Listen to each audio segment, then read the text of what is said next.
Bismillahirrahmanirrahim. Assalamualaikum warahmatullahi wabarakatuh.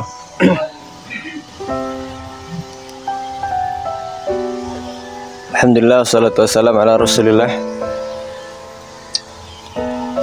Sedikit kesimpulan dari buku Seni Menjaga Kewarasan Hidup karya Sebastian Wahyu dalam subjudul Dua Keping Biskuit.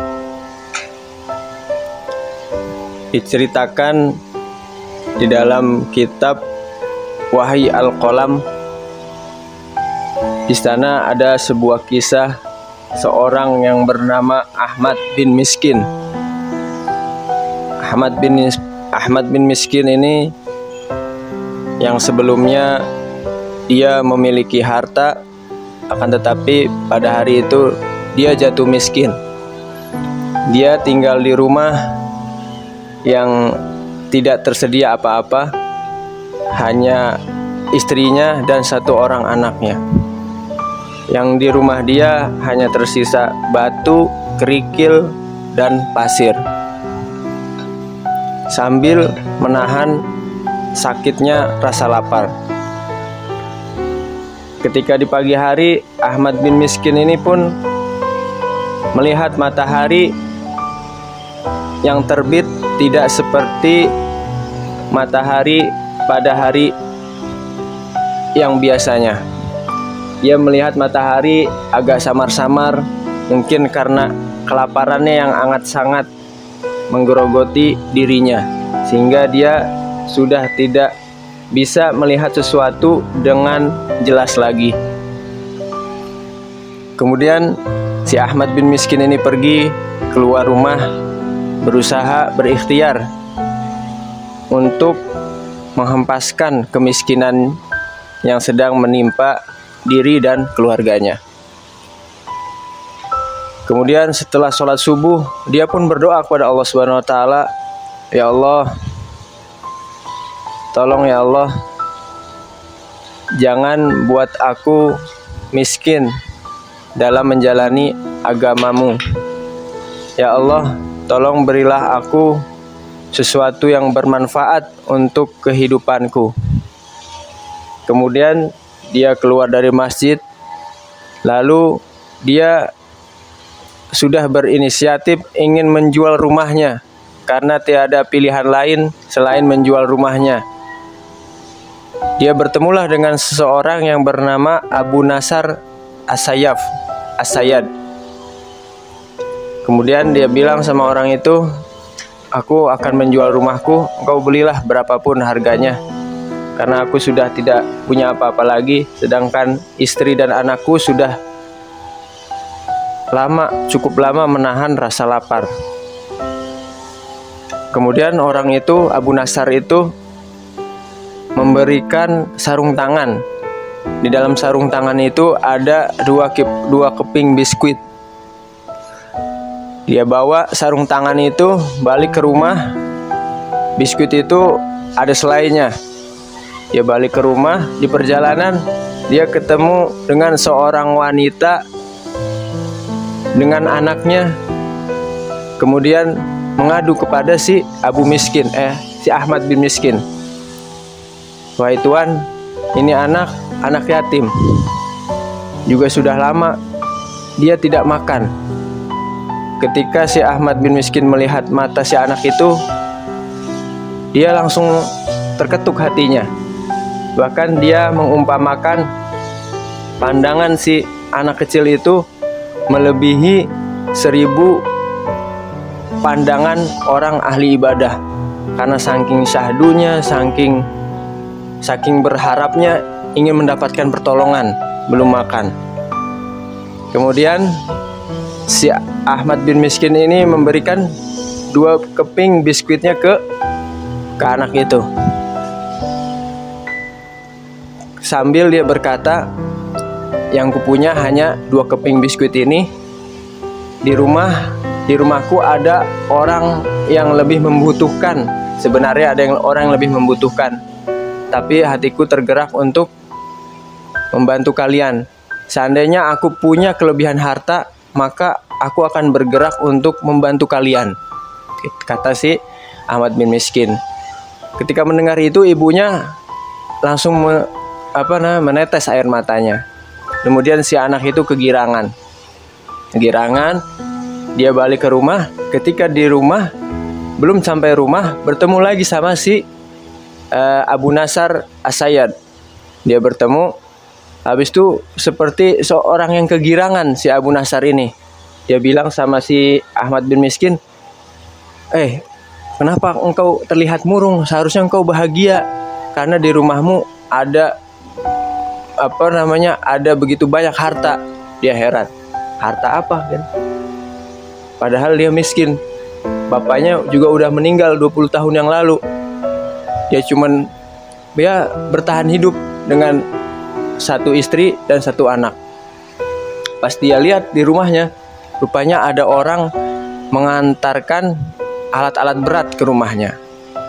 Habis itu singkat cerita, kenapa dia bisa alat-alat berat itu dikirimkan ke rumahnya?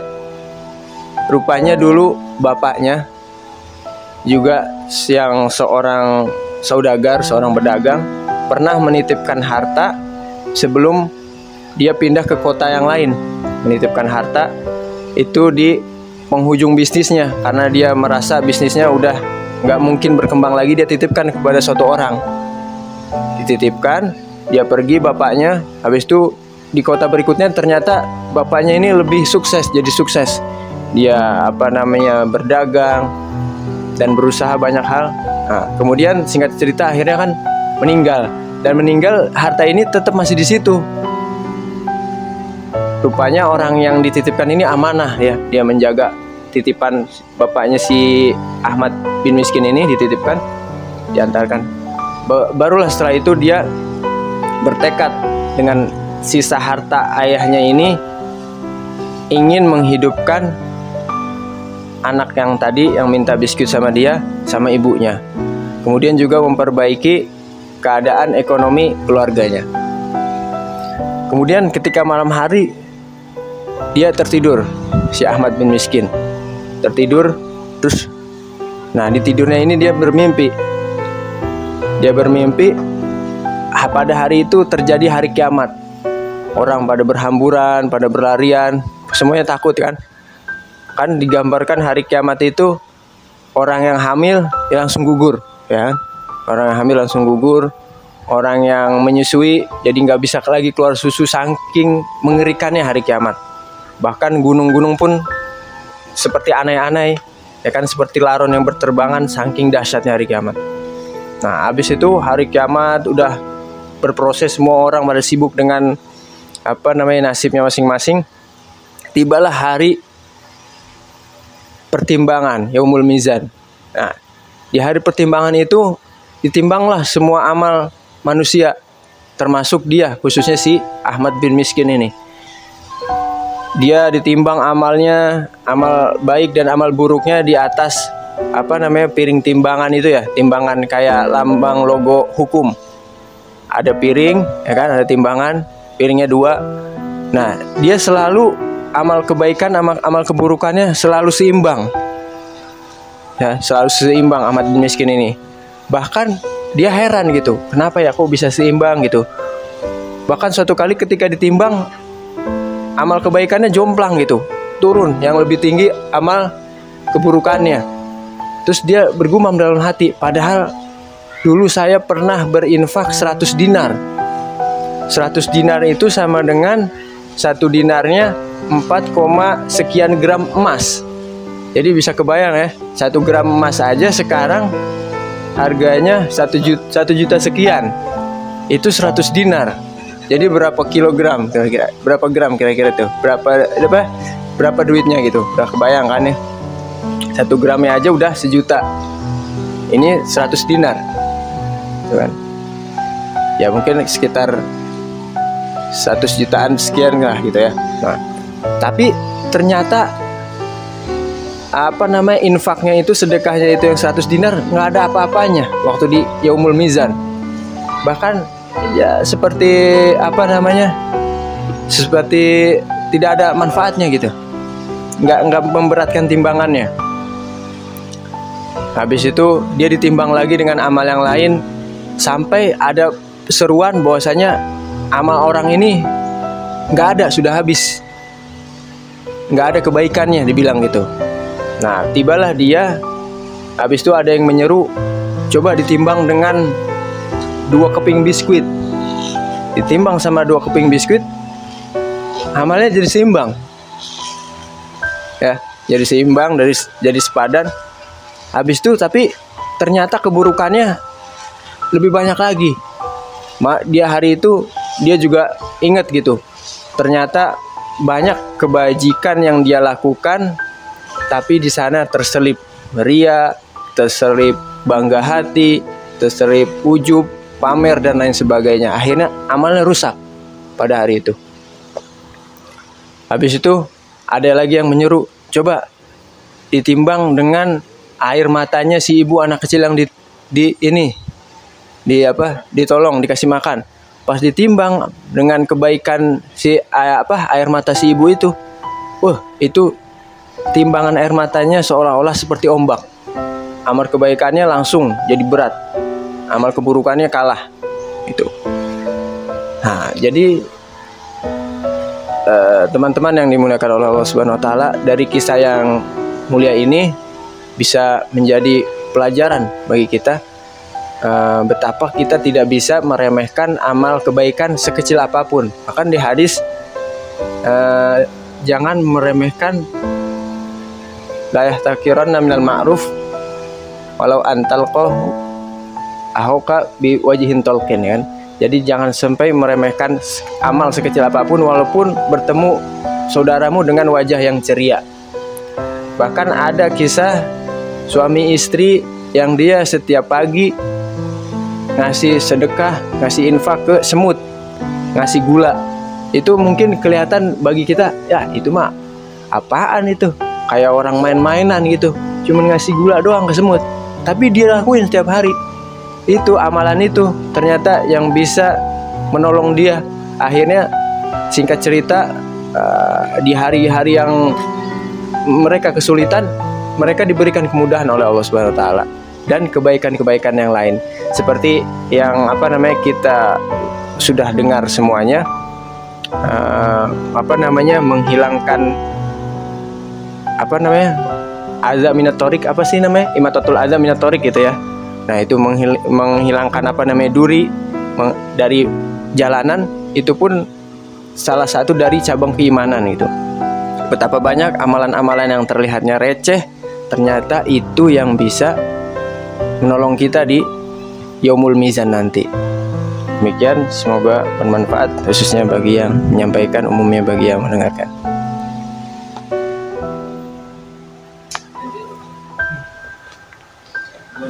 Bismillahirrahmanirrahim. Alhamdulillahirabbil alamin. Wassalatu wassalamu ala asrofil anbiya'i wal wa ala alihi washabihi barik wasallam. Kembali lagi dengan buku saya, kembali lagi dengan saya yang akan presentasikan buku 20 Sebab Pria, yang di dalam bukunya itu ada judul Menuntut Ilmu untuk Popularitas.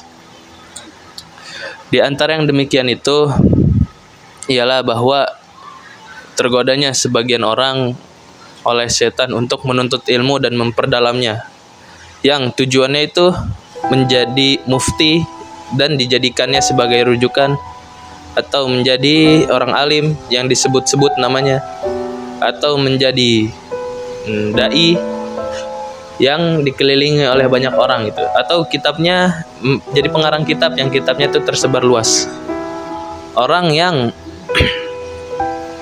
menjadikan ilmu sebagai sarana untuk meraih kesuksesan, kedudukan, kadang bila ditanya oleh orang yang tidak ia ketahui pertanyaan tentang masalah itu, ia akan berfatwa tanpa berdasarkan ilmu. Ia takut jika ia berkata Allahu a'lam, Allah lebih mengetahui, atau berkata aku tidak tahu, ia takut ia takut ia akan jatuh kedudukan dan kehormatannya, wibawanya juga, atau orang-orang akan berpaling darinya, dan orang awam akan berkata, bagaimana mungkin kamu tidak tahu? padahal ilmu kamu banyak gitu.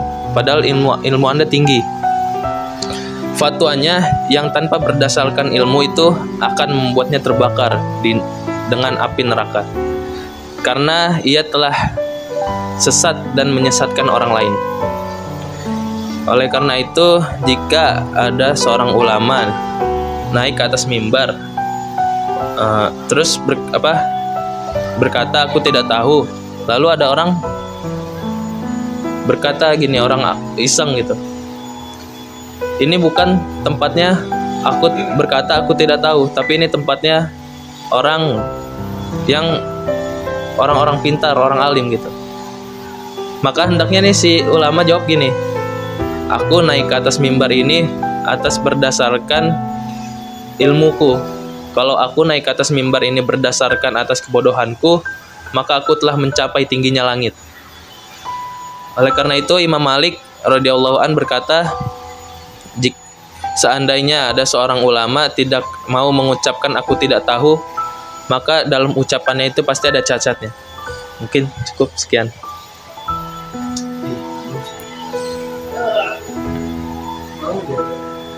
Bismillahirrahmanirrahim. Baiklah, saya akan kembali menyimpulkan buku yang berjudul Agar Al-Quran Menjadi Motivasi Hidup Anda, karangan Ustadz Hidayatullah LC Al-Hafiz, yang tema yang akan saya bahas di sini adalah alam semesta diciptakan dalam keadaan muslim.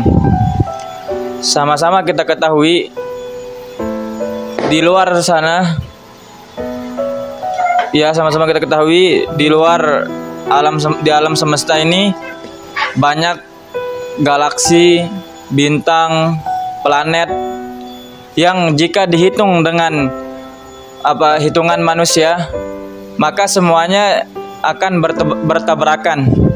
Tapi Allah sendiri yang telah menyebutkan di dalam Al-Quran, ya Allah yang menjaga langit dan bumi supaya dia tidak bertabrakan. Jadinya jika kita memikirkan dengan hitungan manusia, maka itu akan rentan bertabrakan. Tapi Allah sendiri yang telah menyebutkan dalam Al-Quran, dia yang akan menjaga langit dan bumi beserta galaksi-galaksi semuanya supaya tidak bertabrakan. Seperti yang disebutkan di dalam surat Yasin,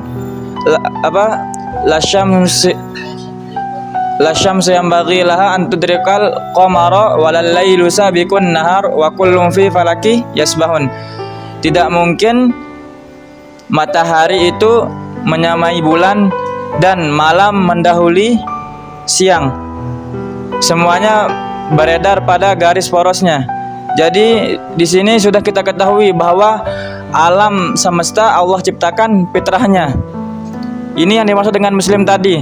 Alam semesta beserta langit semuanya mempunyai fitrah. Mana fitrahnya? Yaitu tadi fitrahnya. Semua yang di bumi, yang di langit, semuanya terlahir dengan keadaan fitrah dari Allah Subhanahu wa taala. Tapi semuanya itu mentaati Allah. Tapi manusia sendiri yang sombong, enggan, yang tidak mentaati Allah Subhanahu wa taala. Sama-sama kita ketahui juga kenapa manusia diciptakan di bumi ini. Karena itu supaya manusia mengingat bahwa dia kembali pasti ke tanah, karena manusia diciptakan dari tanah. Ya, kita sama-sama ketahui manusia diberikan akal dan nafsu. Manusia tidak seperti malaikat yang tidak berdosa, yang tidak diberikan nafsu oleh Allah Subhanahu wa taala. Manusia juga bukan seperti hewan yang memutuskan semuanya sekehendak nafsu tubuhnya saja, nafsu perutnya saja. Manusia diberikan ruh dan jasad supaya dia bisa memikirkan dunia ini, karena manusia kan diciptakan dunia untuk menjadi khilafah, yang menjadi penerus, yang memimpin dunia ini. Makanya manusia diturunkan ke bumi. Mungkin cukup sekian. Baik, saya akan menyimpulkan. Baik, saya akan menyimpulkan dari yang buku saya baca yang berjudul Misteri Akhir Dunia dari penulis Dr. Muhammad bin Abdurrahman Al-Arifi. Saya akan menyimpulkan dari yang saya tadi buku yang dibaca yaitu tanda-tanda akhir kiamat. Jadi semuanya itu akan berakhir.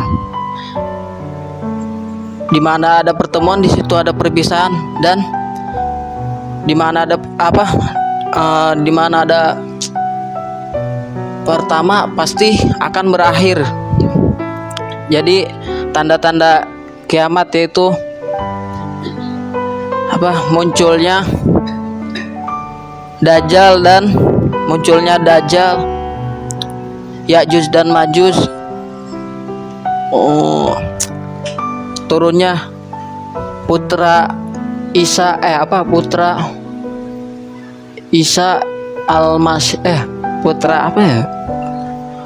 putra Maryam, Nabi Isa, dan terbitnya matahari dari barat. Dan itu banyak sekali tanda-tanda kiamat. Banyak sekali tanda-tanda kiamat yang saya tidak bisa ketahui satu persatu. Dan tujuannya tanda-tanda kiamat ini memotivasi untuk mengingat kepada Allah dan menjauhi maksiat-maksiat dalam kelalaian yang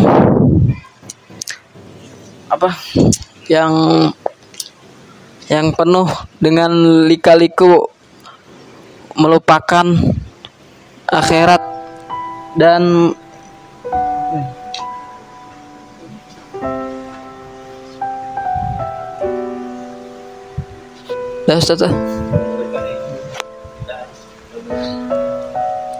Bismillahirrahmanirrahim. Assalamualaikum warahmatullahi wabarakatuh.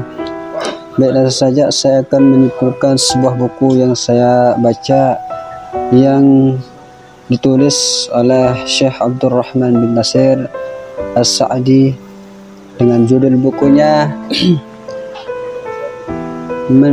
Mendulang Faedah dari Kalimat Nubuwah, dan di mana saya bisa mengambil pelajaran dari sebuah buku ini yang berjudul tentang keistimewaan seorang bersabar dan menjaga dirinya. Dan dalam hadis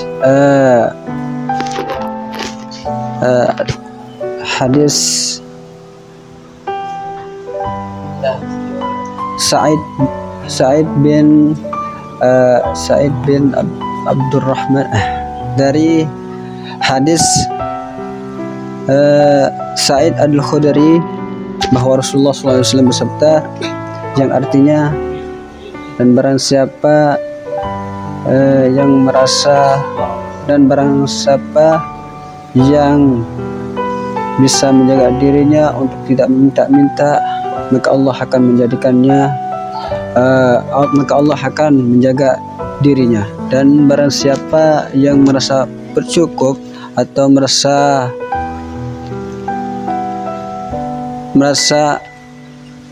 cukup maka Allah akan cukupkan dia. Dan barang siapa yang merasa bersabar atas ujian yang Allah berikan, maka Allah akan menjadikan dia menjadi orang yang sabar. Oleh karena itu, di pembahasan hadis ini bahwa yang pertama yaitu ketika kita mampu untuk menjaga diri kita untuk tidak meminta-minta kepada orang atau mengemis kepada orang, maka Allah akan menjaga dirinya.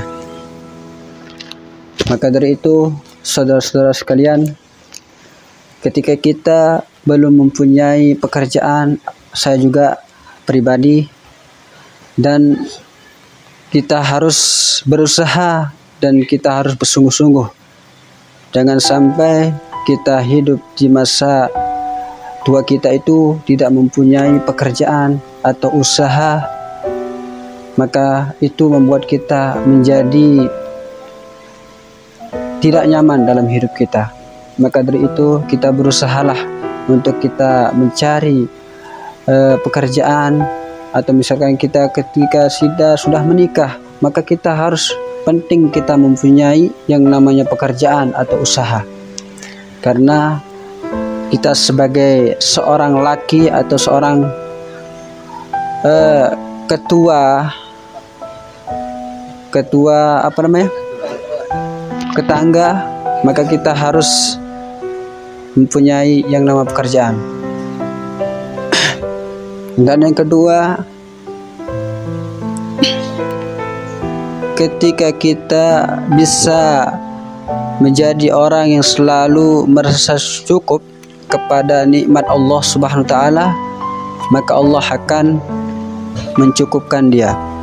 Maka dari itu penjelasan ini bahwa ketika kita merasa bersyukur, ketika kita diberikan rezeki oleh Allah Subhanahu wa taala, baik itu sedikit maupun banyak, maka merasa cukuplah, merasa gembiralah, dan jangan merasa tidak mau menerima atas apa yang Allah Subhanahu wa taala berikannya. Karena Allah Subhanahu wa taala juga berfirman di dalam Al-Qur'annya, la in syakartum la azidannakum wa la in kafartum inna azabi lasyadid. Artinya barang siapa yang merasa bersyukur atas nikmatku, kata Allah, maka Allah akan tambahkan nikmatnya.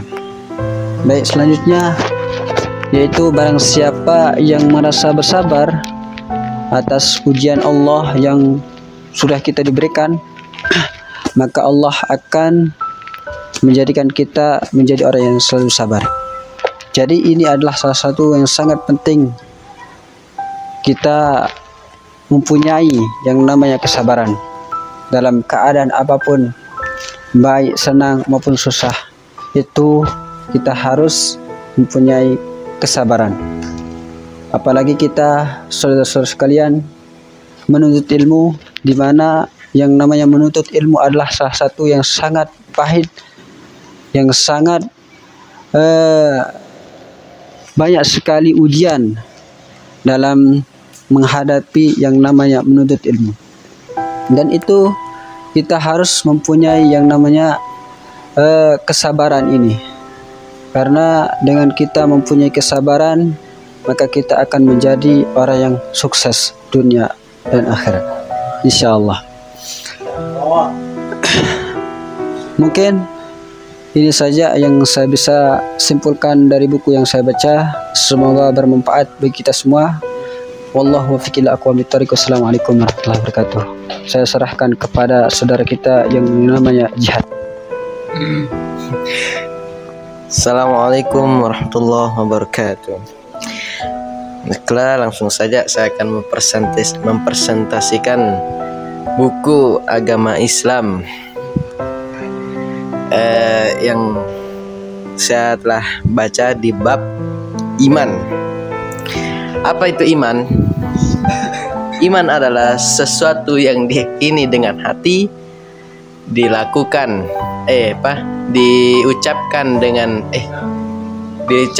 dengan lisan, dan dilakukan dengan anggota badan. Adapun iman menurut bahasa ialah yang berasal dari bahasa Arab, amana yu'minu imanan, yang artinya beriman atau percaya. Jadi iman itu adalah kepercayaan, keyakinan, ketetapan, dan keteguhan hati. Dan dalam agama Islam itu memiliki 6 pilar, yang mana jika kita beriman tanpa mempercayai salah satunya, maka gugurlah iman kita. Apa saja iman itu? Yang pertama, iman kepada Allah Subhanahu wa taala, iman kepada malaikat-malaikat Allah Subhanahu wa taala, iman kepada kitab-kitab Allah Subhanahu wa taala, iman kepada Rasul, iman kepada hari kiamat, dan iman kepada qada dan qadar. kita lahir di dunia ini itu sudah dalam keadaan fitrah. Apa itu fitrah? Itu bersih atau suci dari dosa. Walaupun kedua orang tua kita itu kafir, namun setiap manusia yang lahir pasti dalam keadaan fitrah. Sekian, terima kasih. Wassalamualaikum warahmatullahi wabarakatuh. Assalamualaikum warahmatullahi wabarakatuh. Singkat saja. Alhamdulillah, saya telah membaca kitab Kupas Tuntas Masalah Jin dan Sihir, ditulis Dr. Ibrahim Kamal Adham. Di dalamnya ada tentang tafsir Al-Falaq dan An-Nas. Pertama, kisah Mu'awwidzatain, yakni surat Al-Falaq dan An-Nas. Keduanya diturunkan di kota Madinah. Lalu yang kedua, keistimewaan Al-Mu'awwidzatain, yaitu keduanya memiliki unsur dikabulkannya doa jika kita membaca keduanya. Yakni yang ketiga, tafsir Al-Falaq dan An-Nas. Qul a'udzu birabbil falaq, katakanlah wahai Muhammad, a'udzu, aku berlindung dengan Rabb Al-Falaq. Al-Falaq yakni as-subuh, waktu subuh. Min syarri ma khalaq, dari keburukan-keburukan khalaq, yakni aujada, yang Allah ciptakan. Qul a'udzu birabbil falaq min syarri ma khalaq. Wa min syarri ghasiqin idza waqab, dan dari keburukan ghasiq al-lail, malam, idza waqab, idza azlama, jika telah gelap gulita. Wa min syarri naffatsati fil uqad, dari keburukan naffatsat. Naffatsat yakni nafakhat, penyihir perempuan. Kenapa di sini tidak nafasun? Karena yang terkenal penyihir itu adalah perempuan. Idza waqaba idza rabata uqad, jika dia mengikat buhul. Wa min syarri hasidin idza hasad, dan dari keburukan orang yang dengki ketika ia dengki. Kemudian yang kedua, ke surat An-Nas. Qul a'udzu birabbin nas, Qul a'udzu birabbin nas, katakanlah wahai Muhammad, aku berlindung kepada Rabbnya manusia, Malikin nas, rajanya manusia, Ilahin nas, sesembahannya manusia, min syarril waswasil khannas. Al-waswas, dari al-waswas adalah yatahaddatsu bisautin la yasma'un nas, yakni berbisik-bisik. Al-khannas adalah alladzi yarji'u wa yabta'idu 'anin nas idza dzakarallah, dia itu menjauh dari manusia ketika manusia tersebut mengingat Allah. Alladzi yuwaswisu nas, alladzi yuwaswisu fi sudurin nas, alladzi yuwaswisu fi sudurin nas, yang yuwaswis tadi, al-waswas itu adalah setan yang membisik-bisikkan di hati manusia, minal jinnati wan nas, dan yang membisikkan hal tersebut dari golongan jin dan manusia. Sekian dari saya. Wassalamualaikum warahmatullahi wabarakatuh.